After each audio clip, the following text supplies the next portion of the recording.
মুহূর্তগুলো দেখতে থাকে।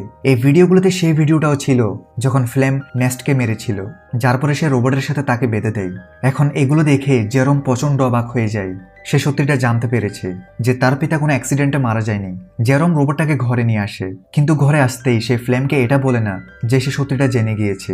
কারণ ম্যারি যদি জানতে পারে এসব কিছু ফ্লেম করেছিল, তাহলে সে এগুলো সহ্য করতে পারবে না। এর উপরে সে প্রেগনেন্ট, তাই জেরম একটা প্ল্যান করে আর ফ্লেমকে বলে, আমি শুনেছি রবি তোমাকে ডাকছে। এটা শুনে ফ্লেম টেনশন করে যে রবি তো মারা গিয়েছে, এখন এটা কোন রবি ডাকছে। তাই সে জেরমকে বলে হতে পারে সেটা অন্য কেউ।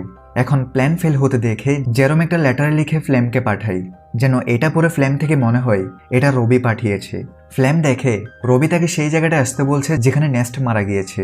ফ্লেম বুঝতে পারে কিছু তো গন্ডগোল আছে, আমার থেকে সেখানে গিয়ে দেখতে হবে। তাই সে সেই জায়গাটাই যায় যেখানে সে নেস্টকে মেরেছিল। কিন্তু একটি সময় সে ভুলে গর্তে পড়ে যায়, যেখানে পড়ে যেতেই তার পা ভেঙে যায়। সে সাহায্য চাইতে থাকে, তখনই তার সামনে জেরম আসে, যার হাতে ছিল একটি গান।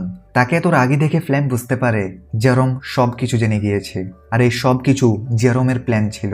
ফ্লেম তাকে বলে, দেখো যা হয়েছে আমি তার জন্য দুঃখিত, কিন্তু দেখো আমি ম্যারি আর তোমার কত খেয়াল রেখেছি। যদি আমার কিছু হয়ে যায় তাহলে ম্যারি এগুলো সহ্য করতে পারবে না, তাই আমাকে যেতে দাও। কিন্তু জেরম তার কথা শুনে না আর সোজা তাকে গুলি করে মেরে ফেলে। এরপর দেখা যায় সে রোবটটির মেমোরি রিসেট করে দেয়, যেন ম্যারি এ ব্যাপারে কোনোদিনও জানতে না পারে। সে চায় না ম্যারি সত্যিটা জানো। কিছুদিন চলে যাওয়ার পর যখন ফ্লেম ঘরে আসে না, তখন ম্যারি অনেক টেনশন করতে থাকে। জেরম বলে সে কখনো ভালো মানুষ ছিলই না, সে তোমাকে ছেড়ে চলে গিয়েছে। এটা শুনে ম্যারি অনেক দুঃখী হয় আর নিজের মন থেকে ফ্লেমের জন্য ভালোবাসা বের করে দেয় এবং উল্টো তাকে ঘৃণা করা শুরু করে।